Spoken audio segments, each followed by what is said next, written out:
They paid for my brother's college, his first car, his dream job, because men have to provide for their wives, right? But when it came to me, a woman, they said, "Your husband will take care of you one day." It was devastating, but the moment I revealed the truth about who I really was, everything changed. They never saw it coming. Stick with me while I share my story, and if it touches you, don't forget to support our channel by hitting that subscribe button, dropping a like, and sharing it with the people you care about. Let's dive in. I'm Sadie, a 24-year-old woman, raised by parents Karen and Steve, who had very traditional views about gender roles. My older brother, Luke, was always the center of attention. Everything he did was celebrated, while I was expected to stay quiet and follow the rules. Growing up, I watched as Luke got everything handed to him. He had the best schools, all the gadgets, and never had to worry about money. But me? I was expected to wait for a man to take care of me. It was clear from the start. As soon as I graduated high school and decided to go to college, I was hit with a hard truth. My parents refused to help with tuition or living expenses. "Your husband will take care of that when you're married," my mother said. It was like they saw no reason for me to have a career or ambitions. Women didn't need to work hard, they told me. A man would take care of all of that. Meanwhile, Luke was handed everything he needed: college funds, a new car, you name it. No one ever questioned his potential or abilities. The expectations were different for him because he was a man. I felt betrayed. I wasn't asking for the world, just for the same support Luke received. But my parents didn't see it that way. They told me, "You'll be fine once you find a husband." That was their answer to everything. Every dream I had seemed irrelevant, as if my value was based entirely on someone else taking care of me. Determined to prove them wrong, I started working multiple part-time jobs to pay for my own tuition and expenses. I struggled through sleepless nights, trying to balance work and school, while Luke coasted through life with all his privileges. I was exhausted, but I couldn't give up. I worked harder than anyone else, but still, it wasn't enough for my parents. They didn't see me. They didn't value me. The resentment grew. I kept asking myself, why does it have to be like this? But I had no one to talk to. I didn't feel supported, not by my parents, and certainly not by Luke, who never seemed to care about the inequality between us. As time passed, I became more isolated in my struggle, and that feeling of being invisible, of being treated as less than my brother, was suffocating. Then one day, I had enough. I decided that if they weren't going to support me, I would show them what I could do without their help. It was time for me to make my own path, no matter what they thought. It was the moment when I saw Luke drive up to our house in a brand new car that everything really hit me. My parents had just bought him that car, a shiny, expensive model, something he'd been talking about for months.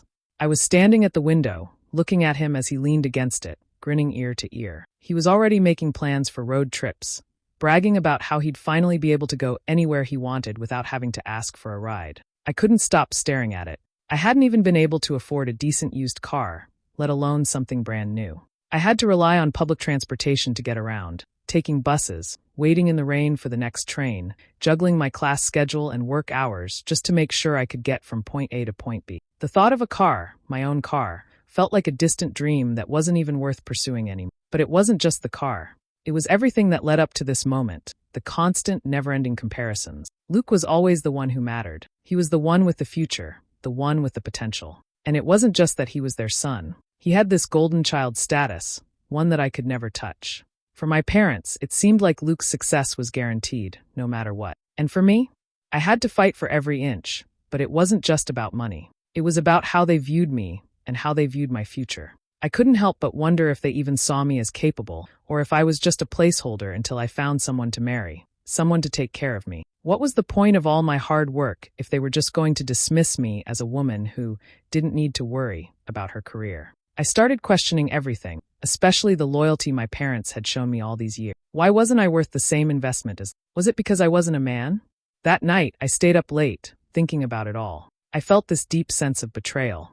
I could feel the weight of their expectations bearing down on me. I was expected to fit into this mold they'd created, one that I didn't belong in. And the more I thought about it, the angrier I became. How could they not see me? How could they not see what I was trying to build? They gave Luke everything he wanted, handed him his future on a silver platter, but when it came to me, it was always, wait for your husband to help you. As time passed, I started to feel like I was living in two separate worlds. At school, I was thriving, doing everything I could to make something of myself, but at home, I was invisible. Luke continued to sail through life, with every step he took blessed by our parents, while I struggled to make ends meet. But it wasn't just about the financial support, it was about the emotional distance, too. It was like they didn't care about what I was trying to achieve. I wasn't getting the encouragement I needed. With every passing day, my resentment grew. I could see how their words and actions were shaping the way I felt about myself. My parents had made it clear. I wasn't as important as Luke. He was the one with the future. I was just supposed to be the support.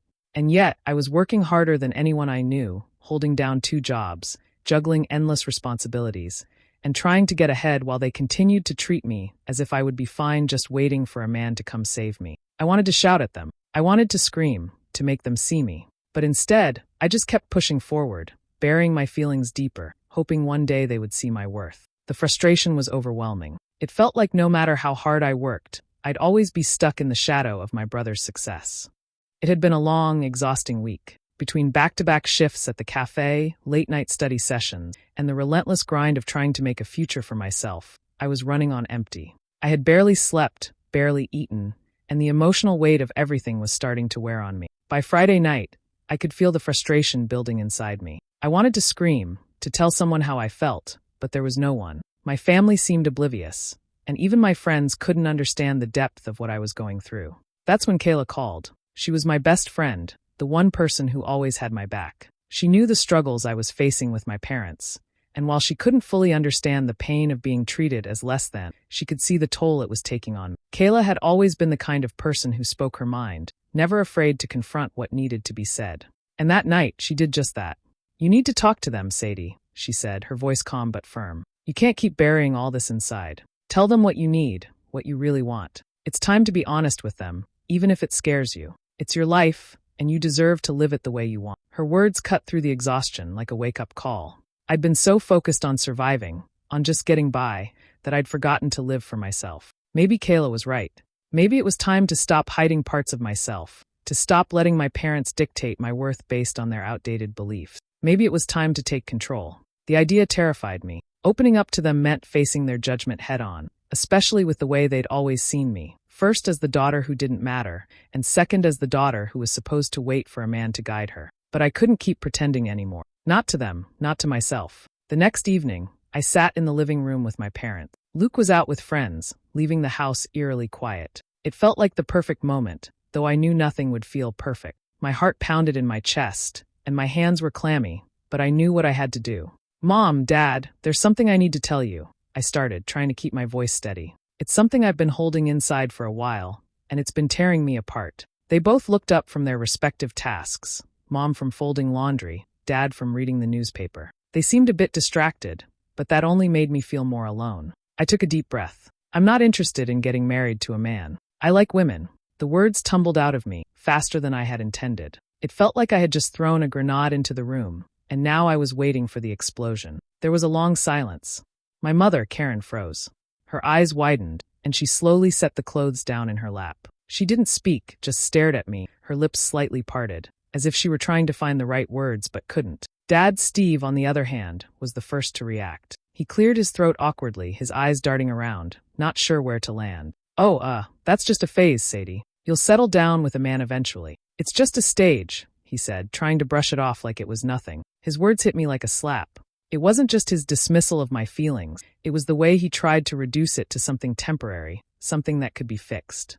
As if what I'd just told him wasn't the core of who I was, but merely some passing whim that would eventually fade. Mom didn't say anything. She just blinked, her expression unreadable. It felt like I was speaking to a wall. I had braced myself for their reaction, but hearing those words, hearing them reduce my identity to something so small and fleeting, cut deeper than I expected. I wanted to argue, to make them understand. I wanted to scream that this wasn't a phase, that it wasn't something I could just grow out of. But the words wouldn't come. Instead, I sat there, stunned and disheartened, as the silence stretched on. I knew this moment wouldn't change everything instantly, but it felt like a door had just opened, one I wasn't sure I was ready to walk through, but one I couldn't go back from now that I had.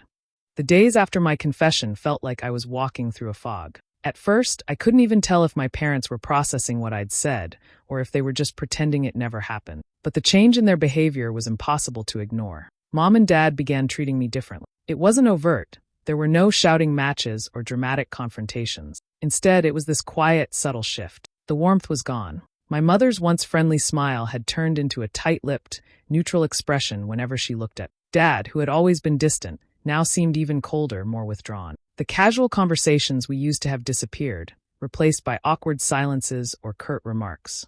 They didn't say anything outright, but it was clear. They had decided I was no longer the daughter they once cherished. I wasn't the image of the perfect child they had dreamed of. What hurt the most wasn't just their coldness. It was how they expected me to fall in line. The same old expectations were still there, just buried under layers of passive aggression. I could feel their disappointment in the way they spoke to me, in the way they looked away when I entered a room. It was like I was a stranger in my own home. They were waiting for me to regret it, to apologize, to go back to being the good daughter, who would eventually settle down with a man, just like they always planned. But I couldn't do that.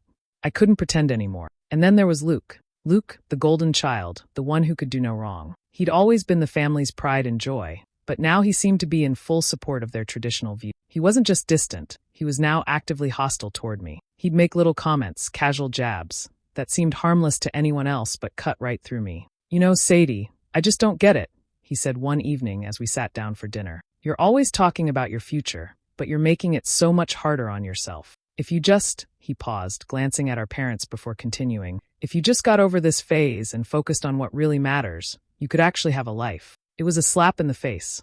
But it wasn't just one comment. It was the way he kept sneaking these little digs into every conversation. He made it clear that he thought I'd never be truly happy or successful because of the choices I'd made. It was as if my happiness, my identity, was something that could be erased with a few words of his, something that could be fixed if I just agreed with him, agreed with everything my parents had always believed. I had tried to brush it off at first, to laugh it off like it didn't hurt, but each word chipped away at me, at the hope I had held on to that somehow, someday, they would come to accept me for who I was. Every time Luke opened his mouth, it felt like the wound my parents had created was being opened wider, the salt rubbed in deeper. He wasn't just siding with them, he was actively reinforcing everything I hated about our family's values. It wasn't long before I hit a breaking point. I couldn't stop crying. I'd sit on my bed, in the silence of my room, letting the tears fall as the reality of my situation hit me. I was alone. Alone in a family that should have loved me unconditionally, alone in my own struggle to be seen for who I truly was. The weight of everything was unbearable. I had hoped, foolishly, that time would heal the tension. But each day felt worse. The resentment, the hurt, the anger, it was all starting to boil over. I felt betrayed by Luke, who had been my closest friend growing up, and by parents who had never seen me as enough. I didn't know what to do next, didn't know if I could keep living under this weight. The sadness was suffocating, and I couldn't shake the feeling that I was losing everything that ever mattered to me. I wanted to leave. I wanted to run far away from this house, from these people who couldn't see me for who I truly was. But where could I go? What would I do? I couldn't let go of my dreams, but I couldn't keep living like this either. It was a crossroads I didn't know how to navigate. All I knew was this. I couldn't go on pretending anymore. The days after the blow-up with my parents and Luke left me feeling shattered, but they also sparked something inside me, a fire that hadn't been there before. I could have easily succumbed to the sadness, let myself wallow in their rejection, but that wasn't going to be my story. I wasn't going to let them win. Instead of spiraling into depression, I decided to take control of my future, to prove not only to them but to myself that I could build something great without their help. I started by making a plan, a concrete one. No more sitting back and waiting for opportunities to fall into my lap. I would create my own opportunities. The first step was getting serious about my career, something I had always been passionate about, but had never been given the chance to fully pursue. I had some savings from the jobs I'd worked, and I was determined to use it wisely. No more wasting time. I signed up for specialized training courses in digital marketing, something I had always wanted to master. It wasn't easy, but every dollar I spent felt like an investment in my future. While I was busy sharpening my skills, Luke's life seemed to be slowly plateauing. It wasn't that he was failing. No, he was simply coasting. His path was easy. He had everything handed to him. His college degree? Paid for. His car? Given to him. And yet, Luke seemed content with doing the bare minimum. He didn't have to work hard for his success. He still lived at home, still relied on our parents for everything, and didn't seem to have any real ambitions beyond enjoying the comforts his parents provided. It frustrated me to watch him act like he had it all figured out, without ever having to push himself. But that's when I realized it didn't matter. None of it mattered. I didn't need his approval, or anyone else's for that matter. The satisfaction I would feel when I outpaced him, when I made a name for myself, would be enough. So I kept going. My hard work started paying off. After months of dedication, I landed an internship at a prestigious marketing firm. It wasn't glamorous at first, but it was a foot in the door. I was determined to make an impression, to work harder than anyone else. I poured everything I had into my projects, staying late, researching, pushing myself to be the best. Soon, my supervisor began noticing my work, and before long, I was promoted to a full-time position. Every milestone I reached felt like a personal victory, a testament to my strength and resilience. Meanwhile, my parents barely acknowledged my success. They didn't know what I was doing, and they didn't seem to care. The lack of recognition hurt at first, but I learned to accept it. They were too busy basking in Luke's complacency to notice my rise. The same brother who'd always been their golden child was now stuck in a cycle of mediocrity, while I was carving out my own path. At family gatherings, I could feel the tension in the air, even though no one ever mentioned it. Luke's smug attitude started to grate on me even more. He would talk about his latest accomplishments, but I could see right through it. He was coasting, while I was building something real. And even though my parents never seemed to acknowledge the hard work I was putting in, I knew that I was achieving what they never believed I could. There was something deeply satisfying in proving them wrong, in showing them that I didn't need their approval to succeed. The more I excelled in my career, the more the satisfaction of silent revenge fueled me. They might never recognize me for who I was or what I could achieve, but that was fine. I was succeeding for me. I wasn't the daughter they wanted. I wasn't the daughter who waited for a man to come and take care of her. I was Sadie, the woman who built her future from the ground up. And that, in itself, was the sweetest revenge of all. The day I received the offer for a permanent position at the company felt like the culmination of everything I had fought for. After months of long nights and exhausting projects, I was finally being recognized. The email was short, but the words were everything I needed to hear. We are pleased to offer you a permanent role. The offer came with a raise, benefits, and a real future in the company, a future I had built all on my own. I could hardly believe it at first. There had been so many times I'd questioned if I was good enough, if I could truly make it in a field that was so competitive. But here I was being offered something real, something my parents, especially my father, had always doubted I could achieve. I couldn't wait to share the news. The idea that I had achieved something without relying on anyone else, that I had accomplished it as the woman I was, without a man taking care of me, felt like sweet, silent revenge. This was mine, all mine. But when I went home to tell my parents, I didn't expect their reaction. Mom was absent that night, probably out shopping or caught up in one of her countless errands. But Dad, Steve, was there. His response was exactly what I feared. It was a mixture of shock and barely disguised disappointment. You really? He shook his head, almost laughing bitterly. I didn't think you'd get anywhere without a man to look after you. But I guess you've proved me wrong, huh? His voice wasn't even filled with pride, just cold, resigned acknowledgement. I could hear the unspoken thought beneath his words. You got lucky. It hurt more than I let on, but I refused to let it get to me. This was my victory, not his, and no one could take it away from me. And then there was Luke. The irony of it all hit me a few weeks later, when I got a call from him. Luke, the golden boy, had fallen flat. Despite everything our parents had done for him, his college tuition, his car, his cushy lifestyle, he was struggling to find a meaningful job in his field. Hey, Sadie, he said, his voice laced with frustration. Can I ask you for a favor? I knew where this was going. He had never asked for my advice before. Not when I had needed it. Not when I was working 2 jobs just to survive. But now that his perfect world was crumbling around him, he was coming to me. I'm having trouble finding something. I need some advice. You know, on how to break into the industry, he continued, sounding almost desperate. I know you've been doing well, and I figure you can help me out. I felt a surge of bitterness rise up in me. After everything he'd said, after the way he'd belittled my choices, now he wanted my help? He thought just because I had succeeded, I owed him something? The thought of helping him after all the passive-aggressive comments he had made about me, after everything, was almost laughable. I paused, my fingers gripping the phone tighter, trying to keep my voice steady. No, Luke, I said, firm and resolute. I worked hard for everything I've achieved. You've had all the advantages, and you've done nothing with it. I'm not going to help you now. There was a long silence on the other end of the line. Luke didn't say anything at first, and when he did, it was quiet. Okay, he muttered before hanging up. I didn't feel guilty. I couldn't. Part of me wanted to laugh, to savor the moment, knowing that Luke, who had always coasted through life on our parents' coattails, was finally facing the harsh reality I'd been living for years. It wasn't personal, it was about principle. He had treated me like I was beneath him, and now he wanted my help? Not a chance. As the days passed, I felt a strange satisfaction in knowing that I had risen above all the doubt, all the rejection, all the expectations that had been placed on me. My career was taking off, and I was no longer trapped in the role my parents had set for me. I had created my own path, one that didn't require anyone's approval. For Luke, it was a bitter pill to swallow, and as much as I knew I should feel sympathy, I couldn't bring myself to care. I had been the one who had to fight, who had to climb every rung of the ladder on my own. He hadn't earned it, and he wasn't going to get a free ride from me. It was time for him to face the reality that the world didn't owe him anything, just like it had never owed me. The tension in our house had been building for weeks, thickening like a storm cloud that just needed the right spark to unleash it. Every time we sat down together as a family, I felt more and more like a stranger in my own home. My parents had stopped acknowledging my achievements. My brother continued to bask in the light of his privilege, and I was suffocating in the silence.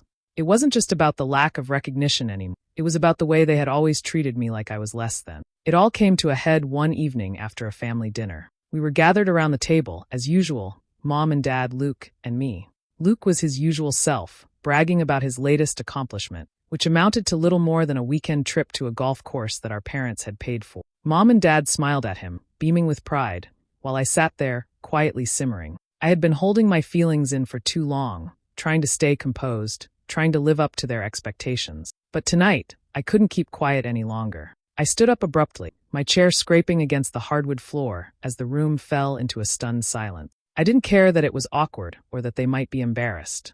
I had reached my limit.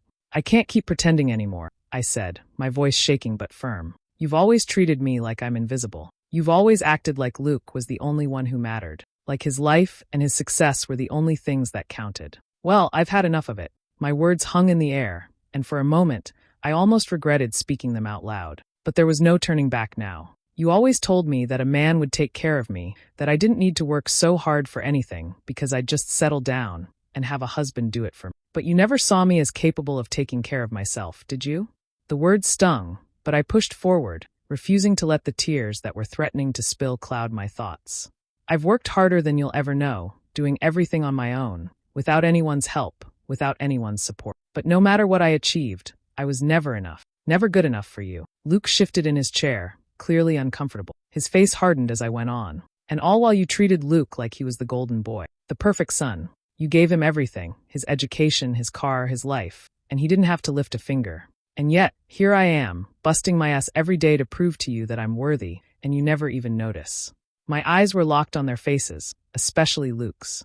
My parents stared at me, their expressions unreadable. But Luke? He scoffed. He rolled his eyes like I was being ridiculous.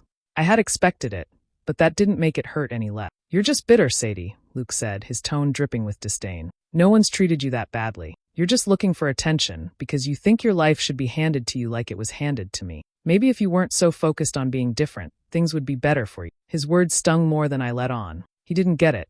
He didn't understand how much I had sacrificed, how much I had fought just to be seen, to be heard. He thought I was just throwing a tantrum, that I was making it all up in my head.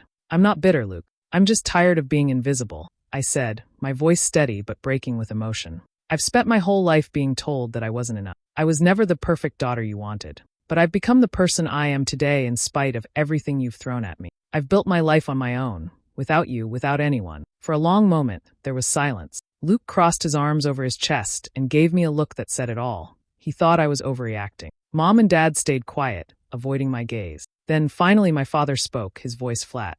Sadie, this isn't the time or the place for this kind of talk. You're making a bigger deal out of this than it really is. That was it. The same dismissal I had always gotten. He didn't see me. He didn't see any of the work I had put in, any of the struggles I had faced.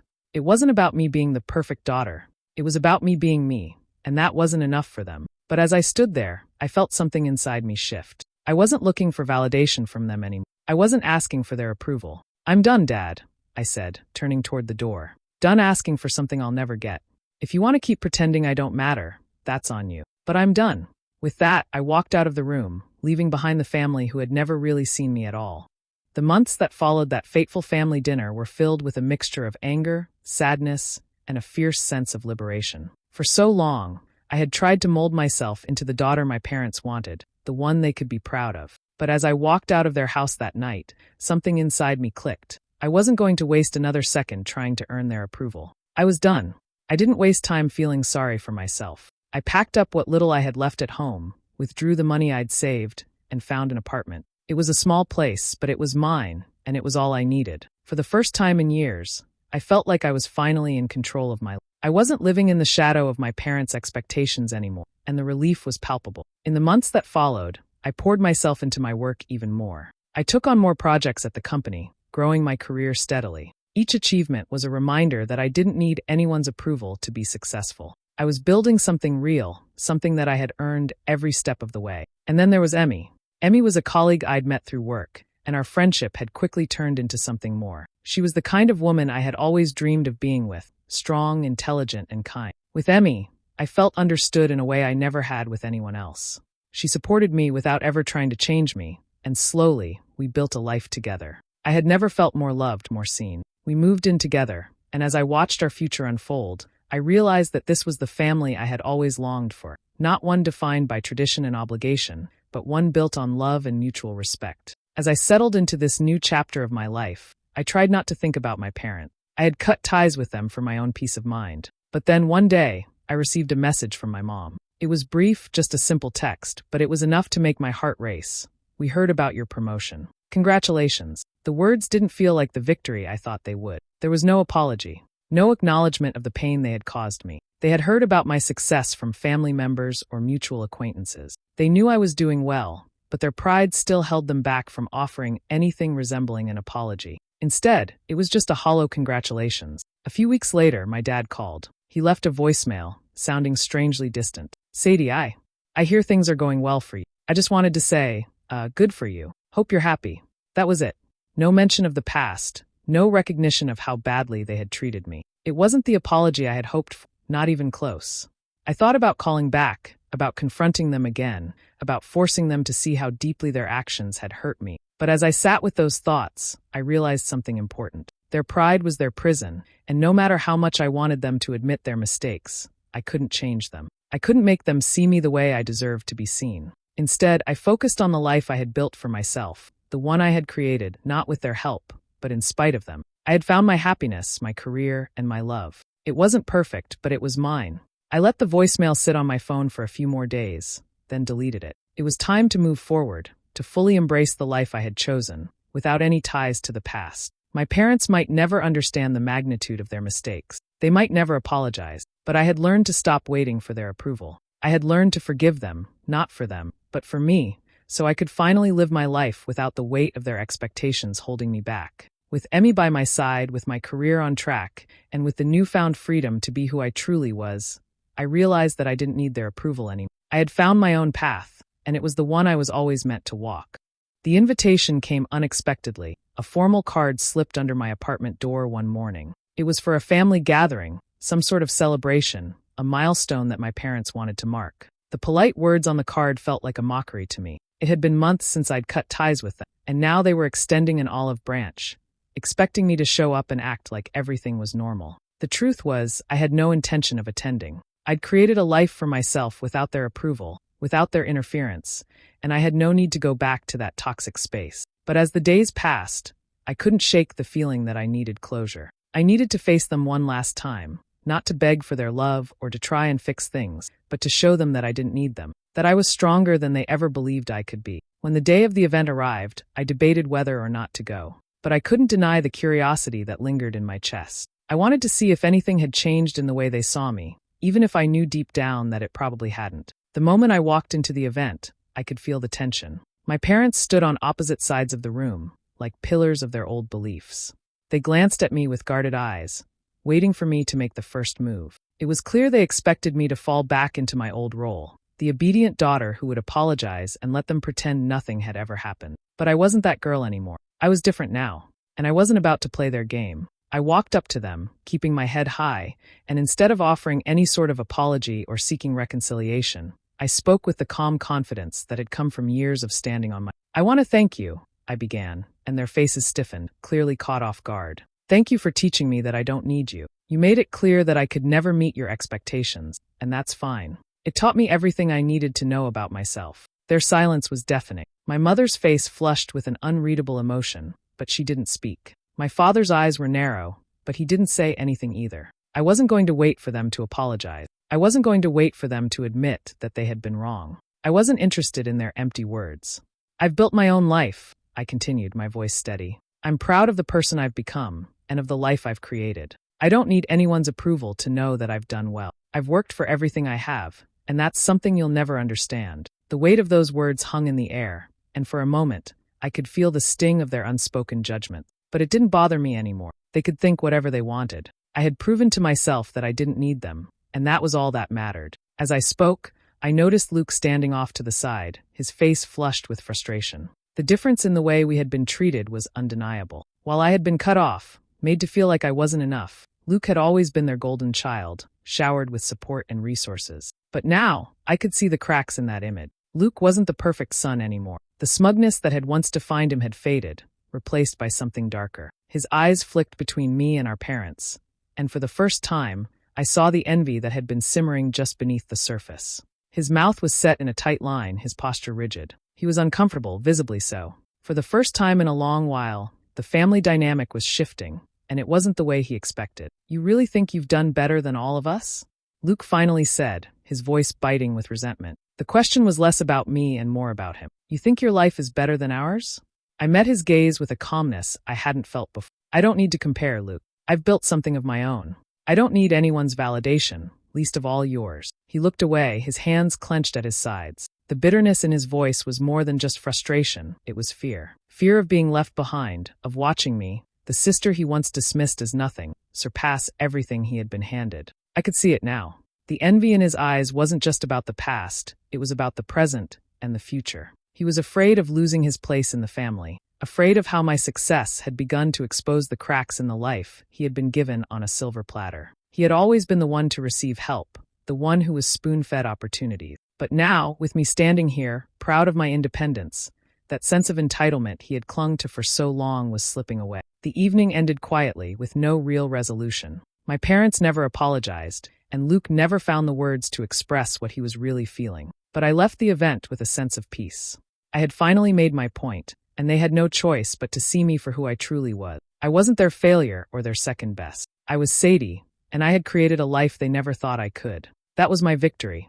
Months had passed since the family event, and I still found myself reflecting on what had happened. When I walked into that room and confronted my parents, I had no intention of hurting them. It wasn't about revenge. It was about finally putting myself first, claiming the life I had earned without needing their validation. I wasn't angry anymore. I didn't need their apology or their approval to feel whole. All I needed was to keep moving forward. The love I had found with Emmy was everything I had hoped for. With her, I felt seen, heard, and cherished. We shared a quiet apartment, filled with laughter and love. Each day felt like a new opportunity to grow, not just in my career, but in myself. The self-doubt that had plagued me for years had faded, replaced by a quiet confidence I hadn't known I could possess. Emmy was my rock, and with her by my side, I knew I could face anything that came my way. My career was flourishing, too. I had finally reached a level of success I had once only dreamed of. My hard work, the late nights, the sacrifices, everything had paid off. I had earned my place in a field I was passionate about, and I was constantly being recognized for my dedication and skill. I no longer had to prove myself to anyone, not even to my parents. I was no longer the daughter they had tried to shape in their image. I was Sadie, the woman who had taken control of her own destiny, without their help. Despite everything that had transpired, my parents began to notice the life I had built for myself. They never apologized, but I could feel the subtle shift in the air when they spoke to me now. Their pride was still there, but it wasn't the same. They had seen what I had accomplished, and while they still clung to their old ideals, a small part of them had to admit that they had underestimated. I'd heard through family gossip that they had started to talk about me differently. My dad had said, "Sadie's doing well. It's impressive, considering everything." It wasn't an apology, but it was something, a recognition of sorts. My mother, too, had stopped making passive-aggressive remarks. There was a distance between us, but it wasn't quite as cold as it once had been. Yet, as I reflected on my journey, I realized something profound. The real betrayal wasn't from my parents or from Luke. It wasn't even about the way they treated me or the opportunities they gave him. The real betrayal had been the fear I had of standing up for myself. I had allowed their opinions and expectations to shape me for so long that I had forgotten who I truly was. I had betrayed myself by thinking I needed their approval to succeed. But now, looking back, I could see how far I'd come. The betrayal, the pain, the disappointment, it had all led me here, to this version of me that was unstoppable. The woman who no longer sought validation from anyone, not even the people who had once tried to define her worth. I had learned to trust myself, to believe in my own strength, and to build a life that was mine and mine alone. As I sat with Emmy on the balcony one evening, watching the sunset, I realized that the journey had been worth every painful step. The past had shaped me, yes, but it no longer defined me. I was at peace with who I had become. The final redemption wasn't about seeking revenge. It wasn't about proving anyone wrong or making my parents feel guilty. It was about finally accepting myself, my choices, and the life I had built. It was about realizing that I didn't need anyone's approval, least of all my parents, to feel complete. Now I was free to live my life on my own terms. And that was more than enough. Do you think I made the right choice by cutting ties with my parents, or should I have given them another chance? Let me know what you think in the comments. I'm curious to hear your thoughts. Don't forget to subscribe for more stories.